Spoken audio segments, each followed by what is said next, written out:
जय हिंद friends, welcome to step for special. आज हम डिस्कस कर रहे हैं difference between methods, strategies and techniques कि किस प्रकार से ये जो तीनों टर्म है एक दूसरे से भिन्न है।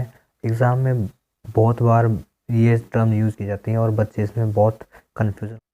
आइए इन सब के बारे में यहाँ पर जानने का प्रयास करते हैं कि किस प्रकार से इनके बारे में हम एक्सप्लेन कर सकते हैं और अच्छे से एग्ज़ाम में स्कोरिंग कर सकते हैं। आइए जानते हैं। आइए अब जानते हैं मेथड। मेथड क्या होता है कि किस प्रकार से इसको यूज़ कर सकते हैं और इसके बारे में जो डाउट्स हैं उनको जानने का प्रयास करते हैं। यहाँ पर मेथड को हिंदी में बोलते हैं विधि। A series of related and progressive acts performed by a teacher and students to achieve the objective of lesson. अब यहाँ पर दिया गया है कि पाठ के उद्देश्य को प्राप्त करने के लिए शिक्षक और छात्रों द्वारा किए गए संबंधित और प्रगतिशील कार्यों की एक श्रृंखला है। अब यहाँ पर बताया कि कोई भी जो लेसन है उसको सोल्व करने के लिए एक टीचर और जो स्टूडेंट्स की एक टीम एज ए वर्क काम करती है, उसको मेथड बोलते हैं। अब यहाँ पर जो मेथड है उसके बारे में थोड़ा सा हम समझ लेते हैं कि किस प्रकार से मेथड काम करता है। आइए यहाँ पर आप जो एक पिक्चर है वो देख पा रहे हैं। अब यहाँ पर जो मेथड के लिए यूज़ किया गया है, आइए इसके बारे में जान लेते हैं कि मेथड का क्या प्रोसीजर होता है कि वो बट व्हेन, कौन, क्या, कब, कैसे, वे, कहाँ पर और किस प्रकार से और क्यों जो प्रक्रिया के शब्द होते हैं, इन सब का जो आंसर किया जाता है वो सब मेथड के द्वारा ही सॉल्यूशन प्रदान किया जाता है। यहाँ पर इन शॉर्ट हम समझ सकते हैं कि किसी काम को करने के लिए जो प्रोसेस डिजाइन किया जाता है उस प्रोसेस से पहले जो उसके बारे में जो धारणाएं होती है, कॉन्सेप्ट जो बनते हैं, जो क्वेश्चंस का निर्माण होता है उसको मेथड बोलते हैं। यहाँ पर जैसे कि ये सब के सब आप जो देख पा रहे हैं यहाँ पर, ये टर्म्स हर बार किसी न किसी क्वेश्चन को पुटअप करने के लिए यूज़ की जाती हैं जो कि मेथड के अंतर्गत आती हैं। आइए इनके बारे में आगे जानते हैं।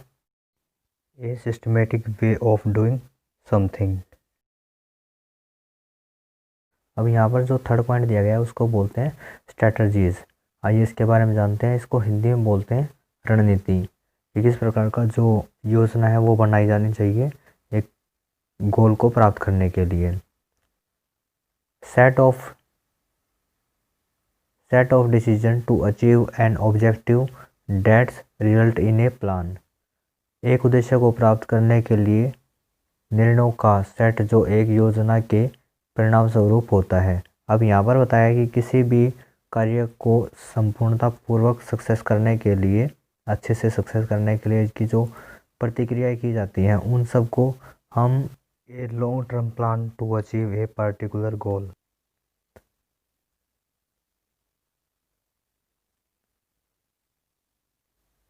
अब यहाँ पर हम समझ सकते हैं कि जो स्ट्रैटेजीज होती हैं वो set of decision to achieve an objective that result in plan, कि किसी भी जो प्लान है उसको एग्जीक्यूट करने के लिए उसके लिए किस प्रकार की जो रणनीति है, योजना बनानी चाहिए, उन सब के लिए देख पा रहे हैं कि किस प्रकार से जो मैन पावर है वो काम करेगी, विजन क्या क्या रहेंगे, उसके क्या क्या स्ट्रेंथ रहेंगे, उसकी क्या क्या उसके जो डेवलपमेंट के पॉइंट्स रहेंगे, किस प्रकार से उसको हम गोल को और एरिया वाइज अचीव कर सकते हैं। इन सब चीज़ों को जो मेंटेन किया जाता है वो स्ट्रेटजीज के अंतर्गत आता है। अब यहाँ पर थर्ड पॉइंट दिया गया है टेक्निक्स, जिसको हिंदी में बोलते हैं तकनीक। आइए इसके बारे में जान लेते हैं। The personal art and style of the teacher in carrying out of procedure of teaching. तकनीक शिक्षण की प्रक्रिया को पूरा करने में शिक्षक की व्यक्तिगत कला और शैली। बच्चों के अंदर जो ज्ञान है उसको विकसित करने के लिए, उसको बाहर निखारने के लिए किस प्रकार की जो तकनीक है उनका प्रयोग किया जाता है, वह शिक्षक की अपनी एक खुद की कला के ऊपर डिपेंड होता है कि जो शिक्षक है, टीचर है, उसकी खुद की पर्सनालिटी होती है, वह उसको अपने अकॉर्डिंग डिज़ाइन करता है जो बच्चों के सामने प्रस्तुत किया जाता है कि बच्चों के अंदर जो अधिगम है उसको प्राप्त करने के लिए किस प्रकार की जो रणनीति अप्लाई की जाती है वो शिक्षक के खुद की प्लानिंग होती है अब यहाँ पर जो प्लानिंग है वो किस लिए की जा रही है कि बच्चों के अंदर शिक्षण प्रक्रिया वह अच्छे से हो सके, बच्चों का जो एजुकेशनल गोल है, जो नीड्स हैं उनका, वो प्राप्त करवाया जा सके। ये सब के सब जो हम यहाँ पे पढ़ पा रहे हैं, ये बच्चों के लिए उनके लॉन्ग टर्म और शॉर्ट टर्म गोल को प्राप्त करने के लिए ही ये सब यूज़ किए जाते हैं। जब किसी बच्चे से हम कोई टेक्निक्स का यूज़ करते हैं तो उनसे हम कुछ ना कुछ जो स्ट्रैटेजीज़ हैं उनका प्रयोग करवाकर उस उद्देश्य को प्राप्त करवाया जाता है। ये यहाँ पर एक एग्जांपल के थ्रू आप समझ सकते हैं कि किस प्रकार से बच्चे से एक गुड मैनर्स हैं वो सिखाए जा रहे हैं। अब यहाँ पर आप देख पा रहे हैं कि जो केले का छिलका है उसको बच्चा डस्टबिन में डाल रहा है।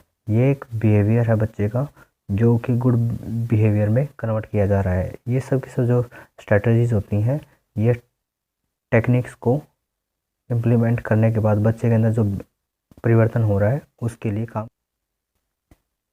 इन शॉर्ट हम समझ सकते हैं कि जो टेक्निक्स होती है वह किसी भी व्यक्ति के जो इमोशनल और फिजिकली जो मूवमेंट होती है उस पर कंट्रोल करने के बाद उसको अपने अकॉर्डिंग डाइवर्ट करने के पश्चात उसे जो भी टास्क है वो कंप्लीट करवाया जाता है। ये यहाँ पर आप अलग अलग जो पिक्चर्स देख पा रहे हैं, इसमें व्यक्ति की जो अलग अलग एक्टिविटीज़ हैं, इन सब को कंट्रोल करने के लिए जो यहाँ पर एक आप देख पा रहे हैं कि वायर या फिर तार के अकॉर्डिंग इनको कंट्रोल किया जा रहा है। ये सब की सब जो एक्टिविटीज़ हैं ये टेक्निक्स के द्वारा ही कंट्रोल की जा रही हैं। यहाँ पर देखा जा रहा है कि किसी भी व्यक्ति के द्वारा या फिर टीचर के द्वारा बच्चों के द्वारा प्राप्त की जाने वाली जो योग्यताएं हैं, जो गोल हैं, उनको अचीव कराने के लिए जो टेक्निक्स यूज़ बच्चों के लिए जो टेक्निक्स यूज़ की जाती हैं उनके अंदर अनेक प्रकार की जो एक्टिविटी है वो डिज़ाइन की जाती हैं, जिनमें से बहुत सारी एक्टिविटी होती हैं जो कि ड्राइंग बेस होती हैं, गेम बेस होती हैं, म्यूजिकल एक्टिविटी होती हैं, कुछ सारी बच्चे के इंटरेस्ट को ध्यान में रखते हुए डिज़ाइन की जाती हैं। ये सब की सब जो एक्टिविटी होती हैं ये तकनीक के अंतर्गत आती हैं कि इनके अंदर जो टेक्निकल एस्पेक्ट्स हैं वो यूज़ किए जाते हैं ताकि बच्चे उसके अंदर इंटरेस्ट ले सकें। जैसे कि कोई भी गेम की एक्टिविटी होती है उसके अंदर बेसिक रूप से एक साइंस का फॉर्मूला है, जो फैक्ट है वो पीछे काम करता है, बच्चे उसको इंटरेस्टिंग वे से एंजॉय करते हैं। फ्रेंड्स, यह वीडियो अगर आपके लिए किसी भी प्रकार से एजुकेशन में हेल्पफुल रही है तो please like, share and subscribe और बने रहिए स्टेप फॉर स्पेशल पर।